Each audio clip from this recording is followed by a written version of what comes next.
welcome all the students to this session on civil service mains answer writing. Today I am going to have the fourth session in a row, and last 3 days we had 3 sessions. You can watch those videos also. My name is Vishrut Abhinna, and I am basically from civil service background. I had also been an assistant professor prior to my civil service stint, and presently I am a working faculty and professor with India's largest online education platform, Unacademy. And today in this session we are going to talk about anti-defection law and why is anti-defection law so important, and what was the necessity to actually bring about anti-defection law in 1985. तो ये तमाम issues आज हम दल बदल कानून से संबंधित जो जानकारियाँ हैं और जो इसका विश्लेषण है वो करेंगे।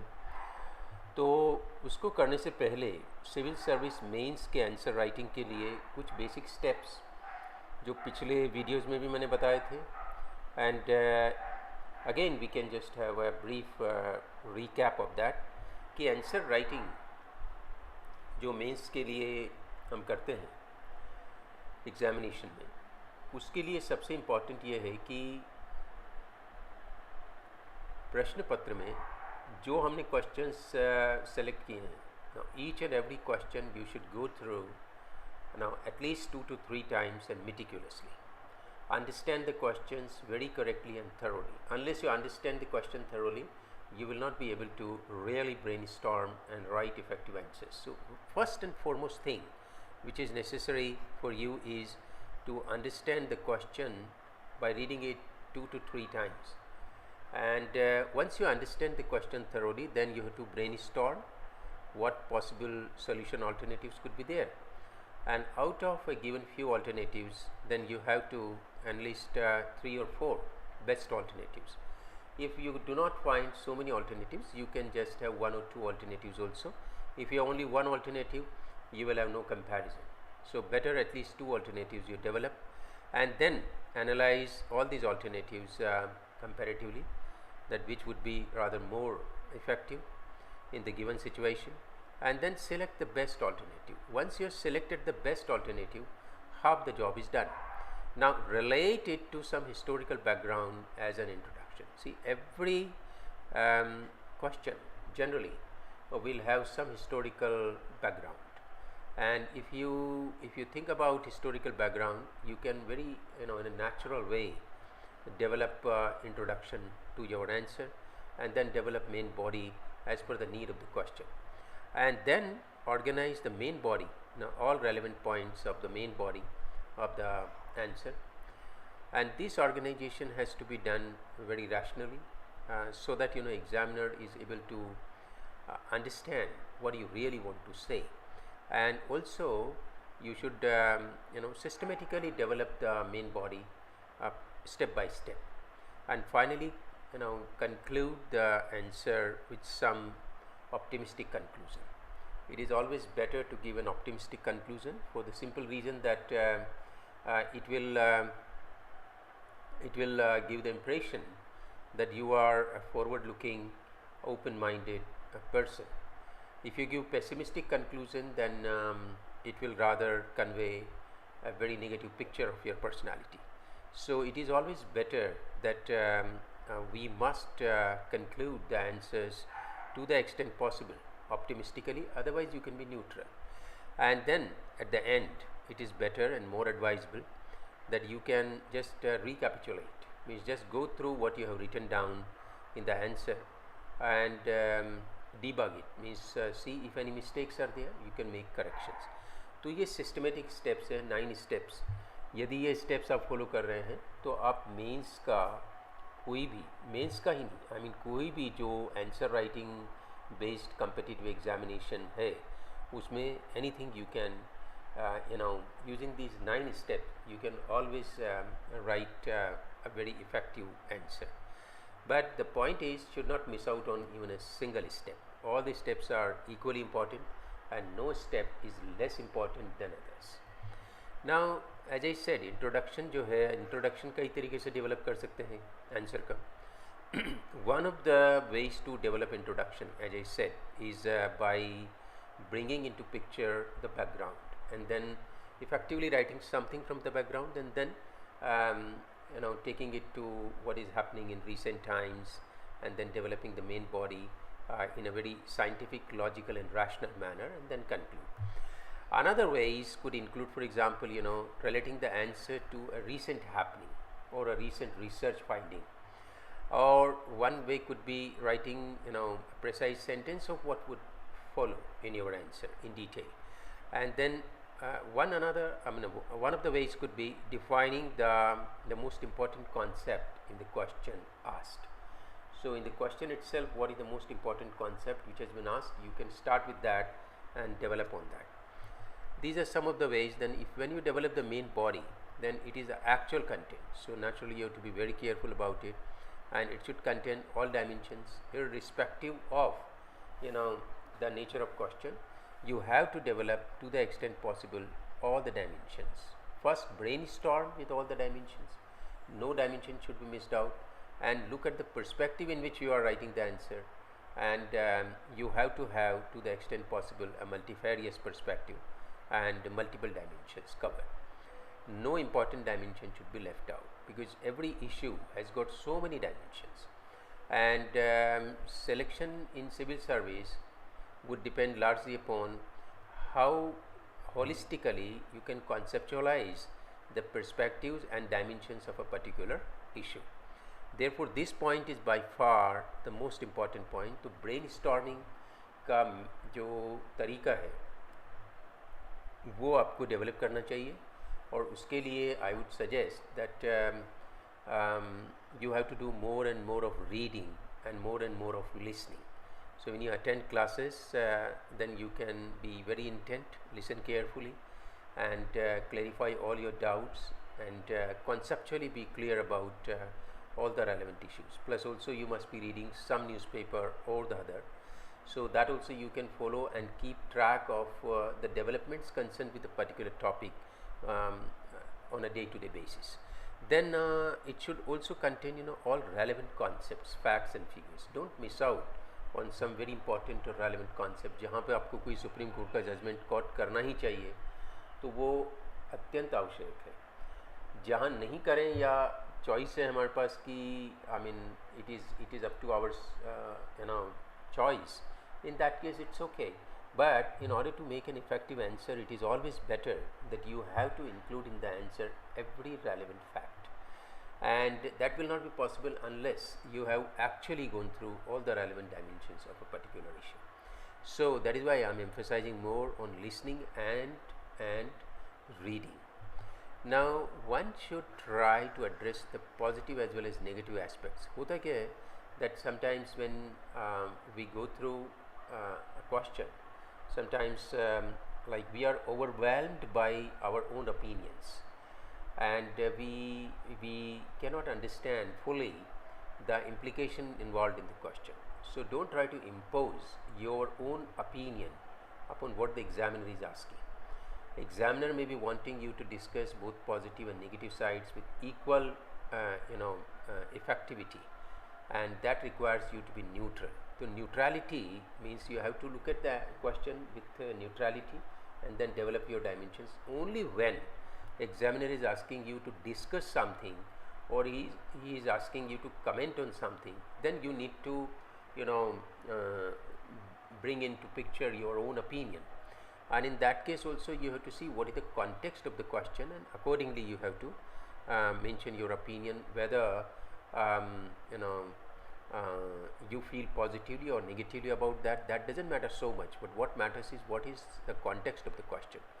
Once content of the answer should be therefore accordingly developed as per the demand of the question, as I said, and which is explicitly conveyed by the use of directives like discuss, analyze, comment, explain.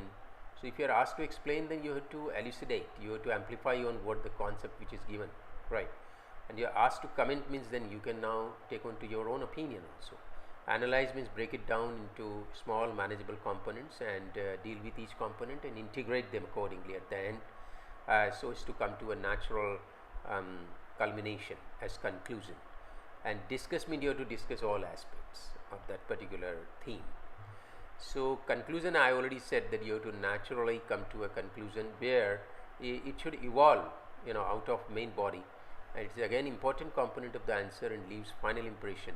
Therefore you have to be optimistic, forward looking, and you have to be progressive at the same time, because ours is a developing society, and it's a very composite society, so you need to have a very balanced outlook on various issues, and very innovative and forward looking solution oriented outlook will always be better.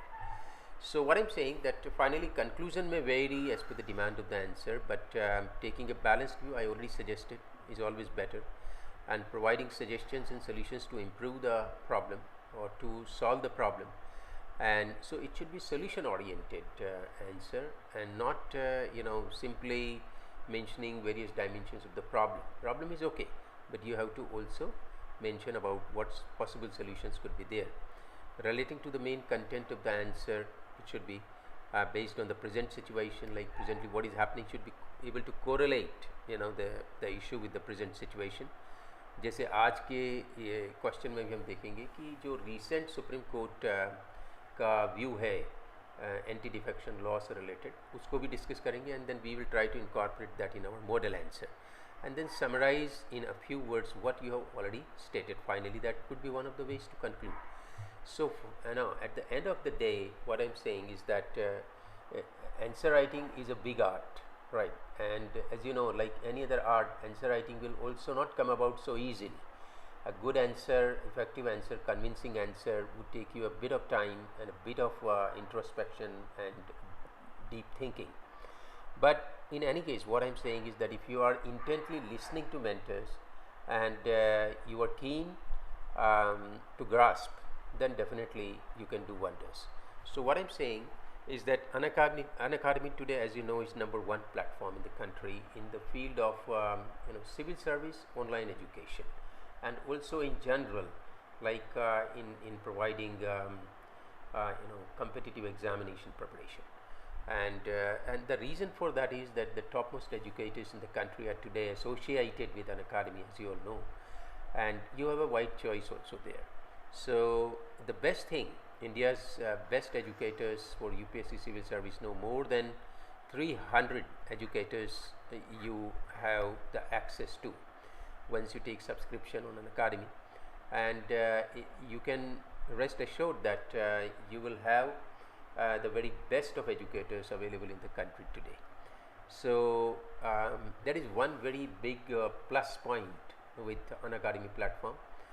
इसके अलावा if I talk about myself, you already know my name is Vishrut Abhinna, and I basically am from civil service background. I told you I'm from 95 batch, and I have taken VRS to pursue my passion for teaching and social service. I am presently engaged with both, and I had also been an assistant professor prior to that, and I had been an NTSC scholar, National Talent Search Examination scholar. In those days, where only 100 scholarships used to be given, by NCRE after 10th standard, right?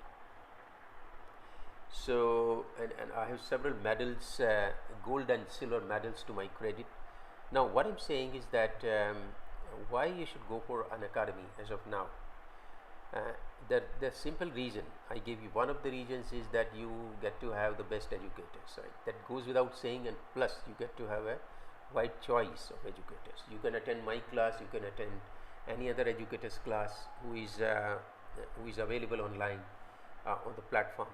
So that choice is a big flexibility with you. I mean, that choice is not readily available elsewhere.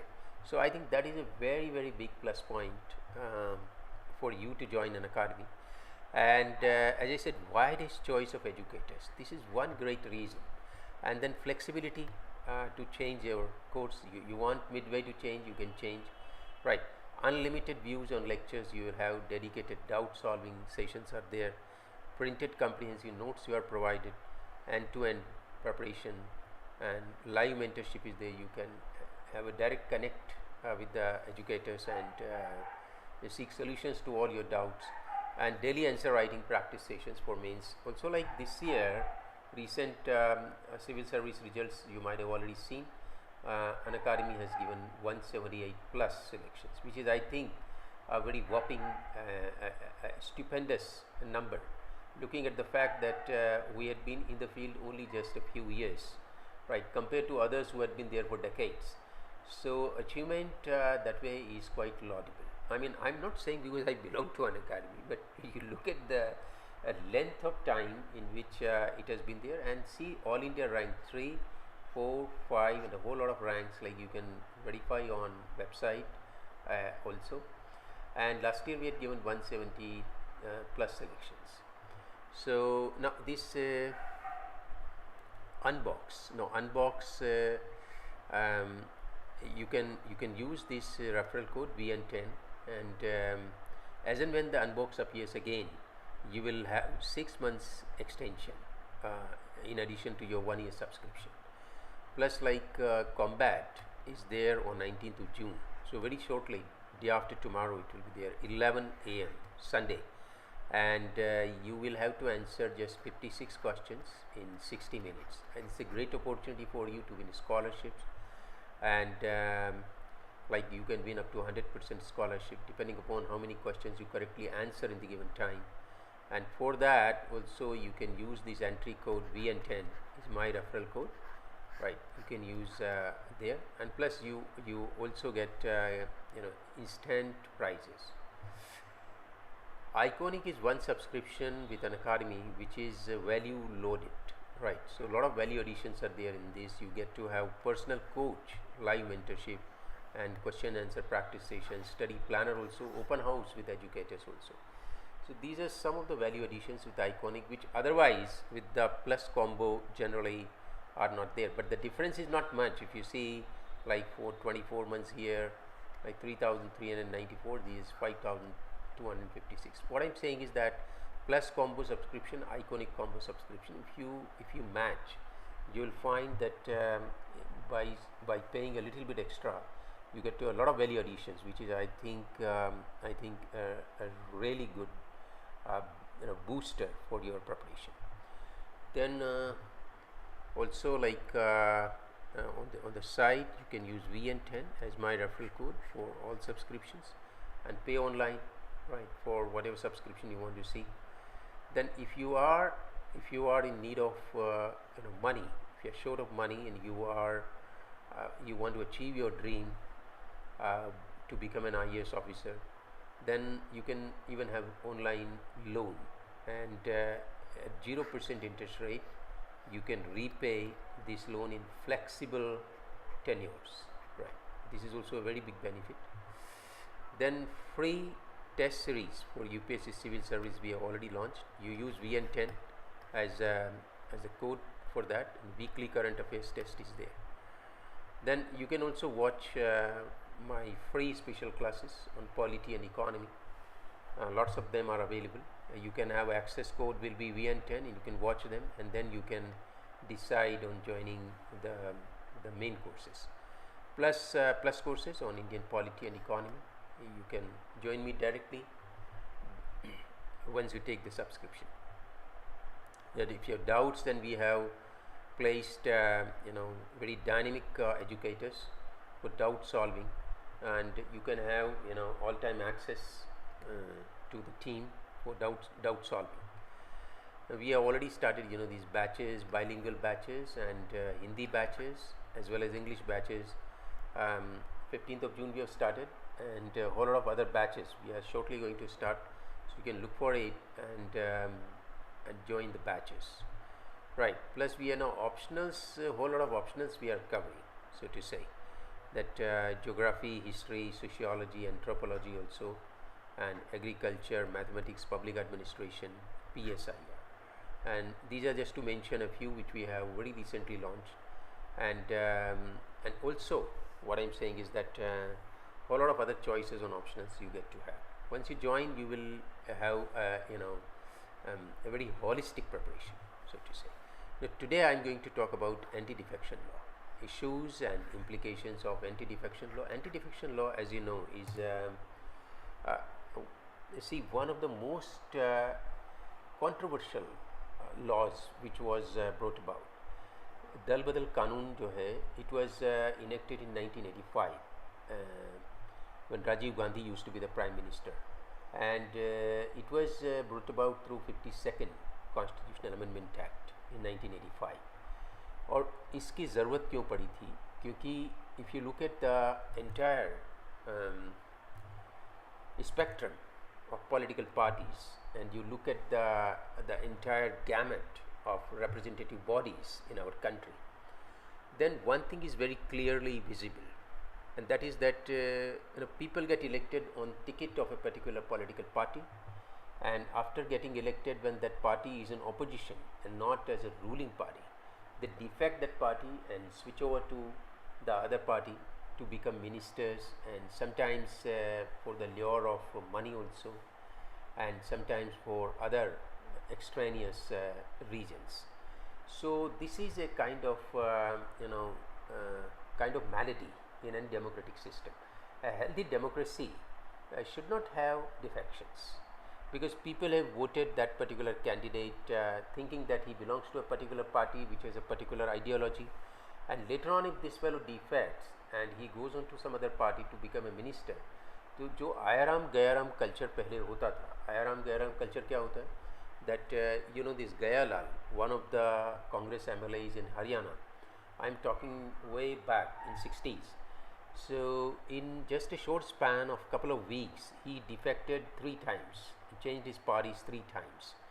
Like he was a Congress MLA, then he went to Janata Party, then he left Janata Party, came to Congress again. Within 9 hours of that, again he left Congress and went to Janata Party.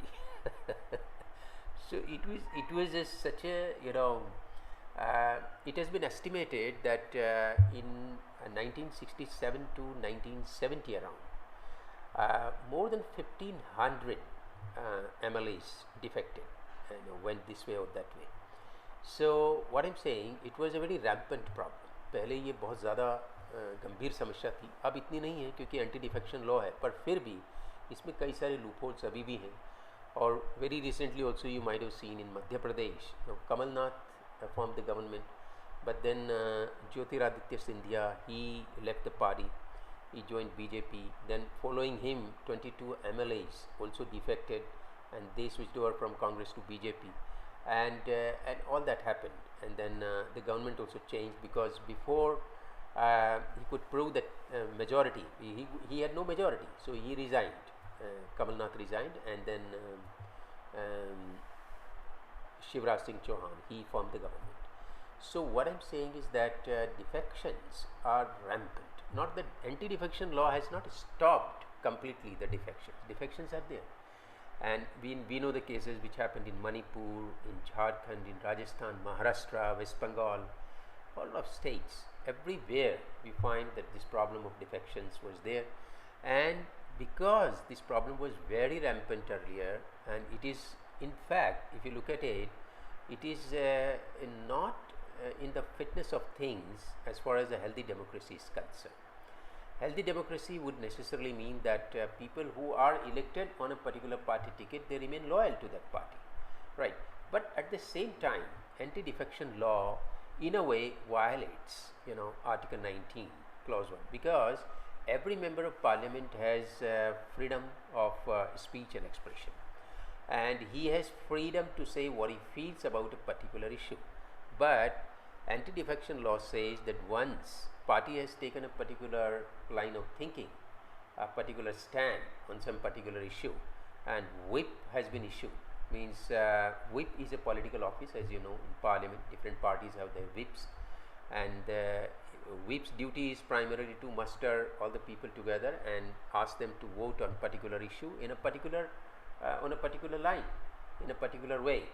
So if he votes against the whip, he or she votes against the whip given by the party, issued by the party, means if he or she is against the party stand, then this amounts to defection. And defection means if somebody complains to the speaker or the chairman, as the case may be, or in the state, again state assembly, the speaker, or council's chairman.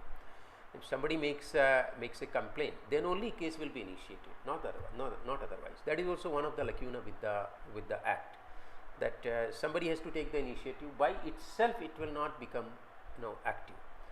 Then what I'm saying is that so another important thing before we understand and go into the brief basic brass tacks or basic facts about anti-defection law, what I'm saying is that this problem is so potent. It is anti-defection law has also to a great measure, I would rather say, failed to stop this problem or to inhibit this problem completely, right? So what I'm saying is that so many loopholes are there in anti-defection law even now, and Supreme Court time and again has given directions, and in 2020 also Supreme Court gave directions. Before that, in couple of cases, Supreme Court had given very strict directions about it. And so I will talk about what Supreme Court has said. But before that, let us what do the defections cause? Defections से होता क्या है? दल बदल करना क्या मतलब? जैसे मैंने बताया कि it is a subversion of the electoral mandate basically. So defection is you are elected on the ticket of a particular party, or you are independent, right? But then you switch over to another party. Why do you switch over to another party? People switch over to another party because they are ideologically attracted to the philosophy of the other party? The answer to this question is no, right?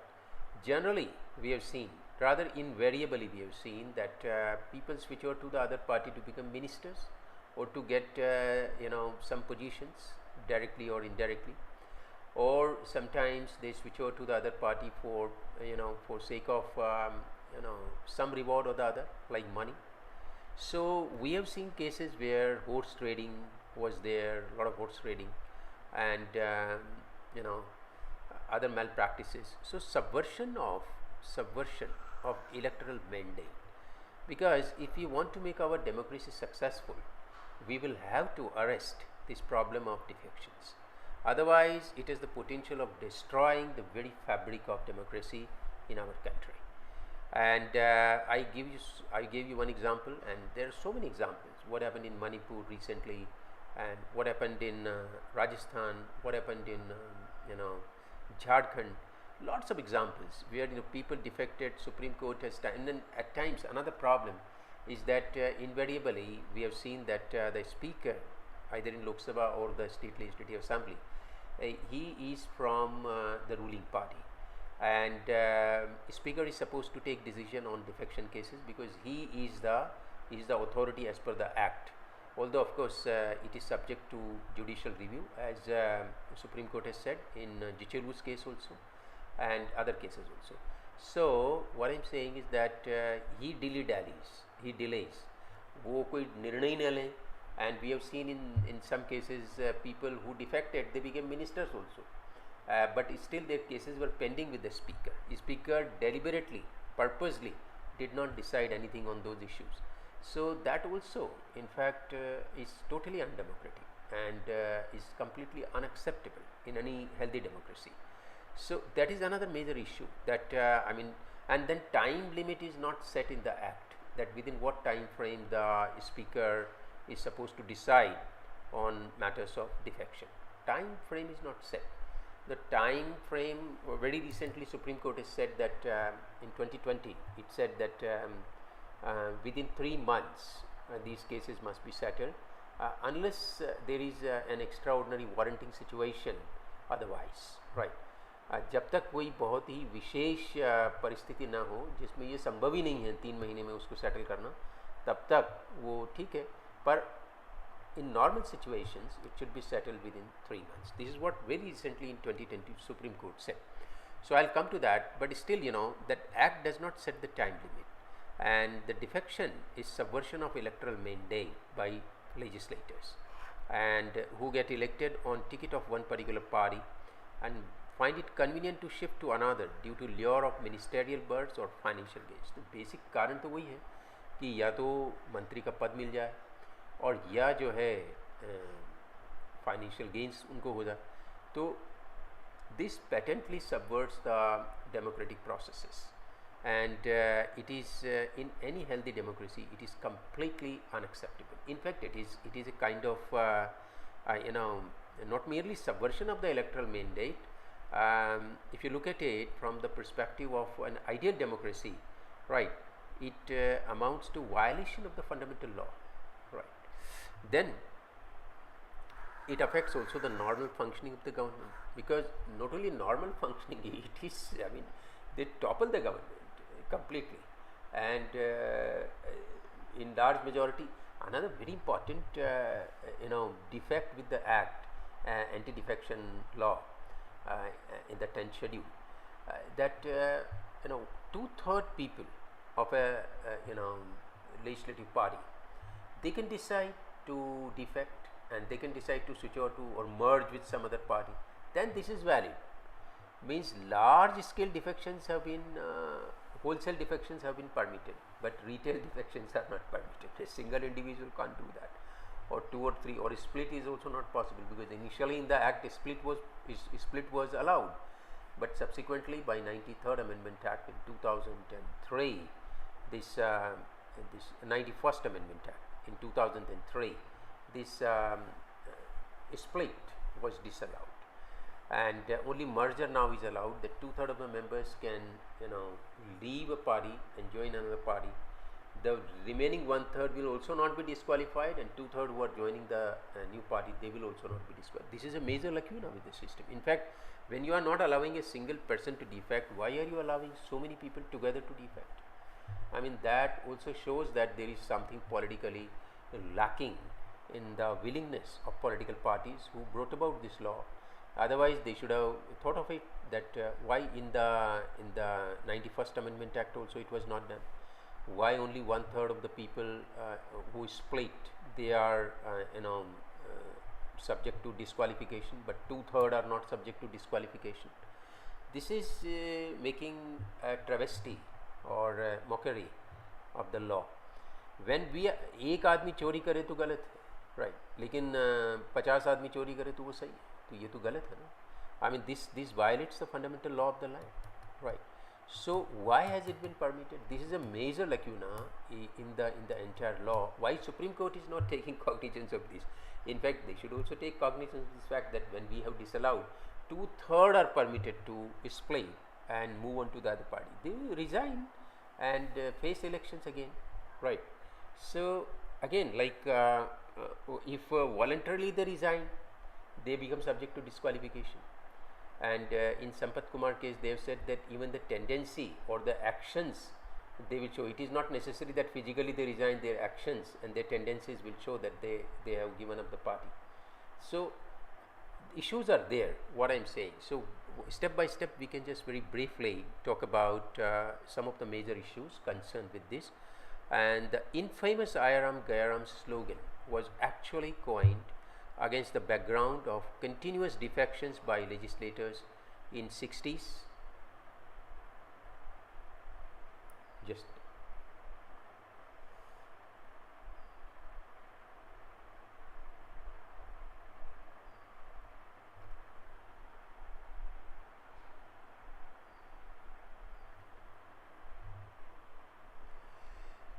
so what I'm saying is that this Ayaram Gayaram culture, basically, I give you the example of Gayalal also. In such a very short span of time, he defected the political parties 3 times in less than 2 weeks.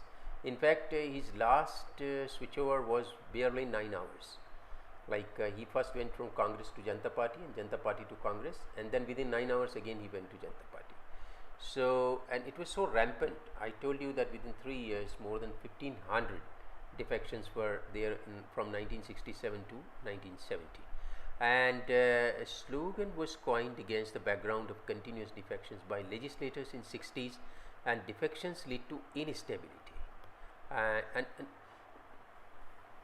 the hard-earned money of people are paying taxes. तो defections की वजह से जब सरकार गिर जाती है, yes, दूसरी सरकार बनाई जाती है, बाई इलेक्शंस होते हैं, इलेक्शंस होते हैं, तो उनका खर्चा जो है वो आम जनता पर क्यों थोपा जाता है? Why? That is a very big sort of subversion of democratic process. एक बार जो जनप्रतिनिधियों का चुनाव हो गया और वो दल बदल करके और सरकार गिरा रहे हैं, सरकार गिरा के ऐसी नौबत पैदा हो रही है, ऐसी स्थितियां पैदा हो रही है जिससे वापस चुनाव करवाना पड़ रहा है, तो उसके खर्चे का वहन तो टैक्स पेयर्स को ही करना होता है ना.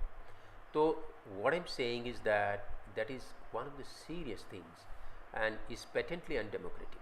So it affects the administration also. It affects everything. In fact, it subverts the foundations and premises of democracy. तो ये एक बहुत बड़ा एक डिजीज़ है. इसको it promotes horse trading. ये आप दल बदल करके आ जाओ, इधर से उधर, उधर से इधर, and still people have found loopholes in the law. Article 19 clause 1 subclause A, right to freedom of speech and expression. I mean, they don't have freedom of speech and expression, and they are bound by what the party says. I mean, in a way, if you look at it, this is certainly a violation of Article 19. But keeping the collective democratic processes in mind, I mean, to a larger extent, it is okay. But in exceptional circumstances, when one desperately feels like taking a stand against the party's stand, right, then I mean, democratically speaking, it should be allowed. But it is not allowed in the Act. And controversial role of the Speaker, I already explained to you that Speaker's role at times is dubious. Speakers are sitting on the cases, not taking decisions, and allowing even that member who defected to become a. And the question raised was whether courts can direct the Speaker to decide the petition seeking disqualification within a fixed time. And they said that it should be referred to a larger bench. And however, in January 2020, Supreme Court directed the Speaker to take decision within 3 months except in extraordinary circumstances.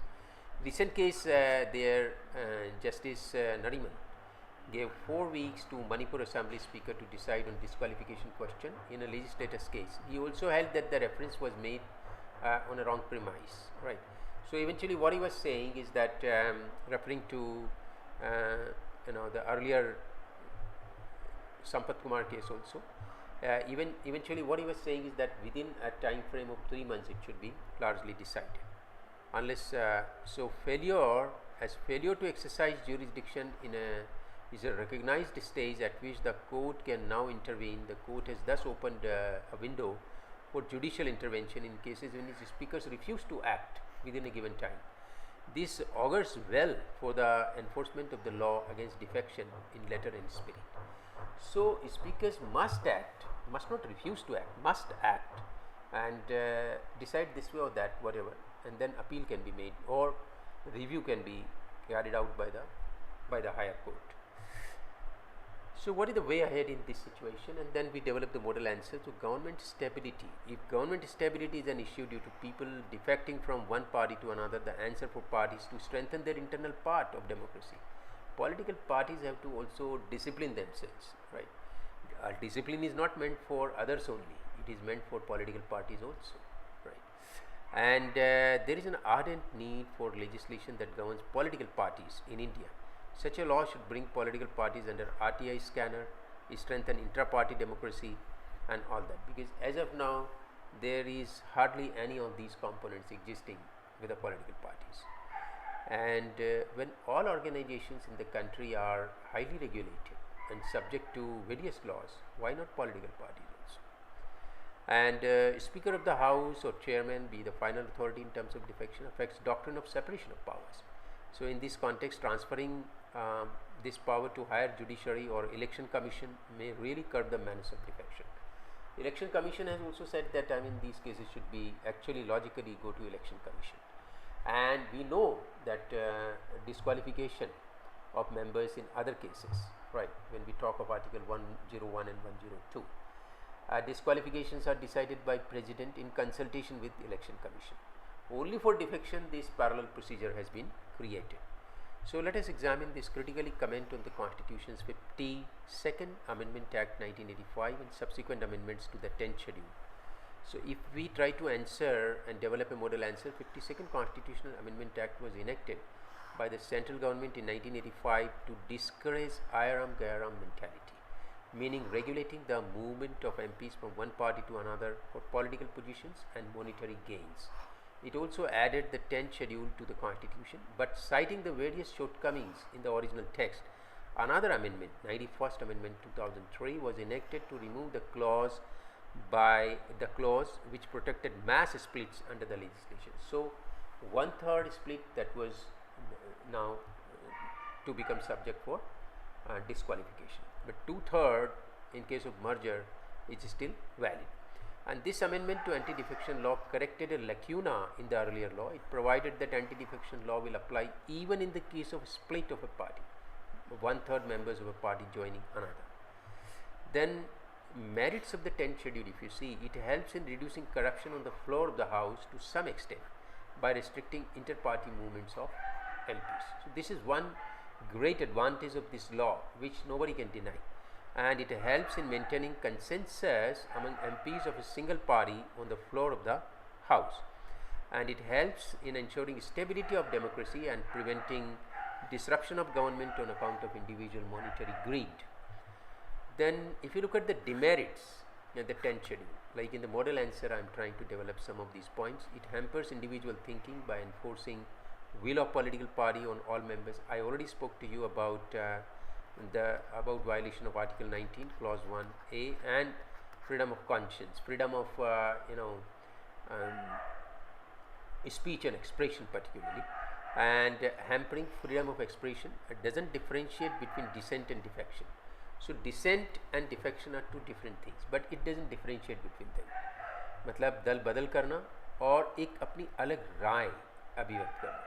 So it curbs legislature's right to dissent completely, and it is often regarded as the reason behind falling standard of debates inside the house, as members keep themselves away from expressing their independent views on government policies. This is one of the key reasons that there is dilution in the standards of policy. Why? Because people are afraid if they express their if they open their mouth, express their views clearly and openly, like they will be subjected to disqualification, or party may not like that, or anything can happen. So I mean this actually muzzles the freedom of speech and expression, and it results in poor quality policy for the country. So eventually if a thing is harmful to the national growth, then how can it be accepted in a democratic setup, right? So that is why I said that where it is very essential, only then towing the party line is okay, but where the expression of views can strengthen the growth of nation, it should be allowed there. So we have to think both ways.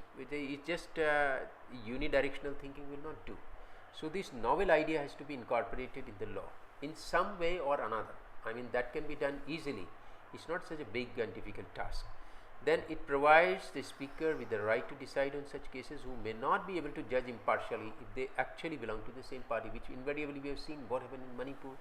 In so many other cases also we have seen that the speakers are dilly-dally at times,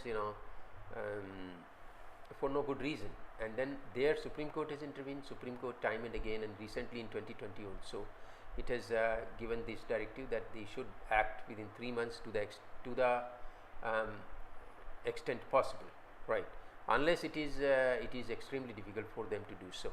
And it prevents individual defections and sanctions mass defections in the name of mergers. Also, it does not regulate the activities of MPs outside the house, as well as unnecessary and unexplained difference between independent and nominated members in the event of joining a political party. So outside the house, what the MPs and MLAs are doing, that is not regulated. Only inside the house activities are regulated. So that is a very, very big lacuna, and as the speaker's decision is also subject to judicial review, the schedule implements no immediate remedy to the prevention of such practice, and there is a need for an exhaustive legislation which will be able to effectively regulate the discipline within the house and help in curtailing any such defection practices within the house and also for the political parties. So students, that that's the model answer which I have attempted to develop for you. You can build upon it and to your satisfaction also modify it. Right. Now my name is Vishrut Abhinna, and please do follow me on my other videos also. 4 videos which I have telecast in these 4 days in a row. You can watch all the 4 videos and develop your strategy for writing mains answers, and if you follow this strategy, I'm sure it will drastically improve upon your performance and improve your probability of selection. Thank you so much, and please don't forget to use the referral code VN10 for taking subscriptions on Unacademy platform, and decide that to do today.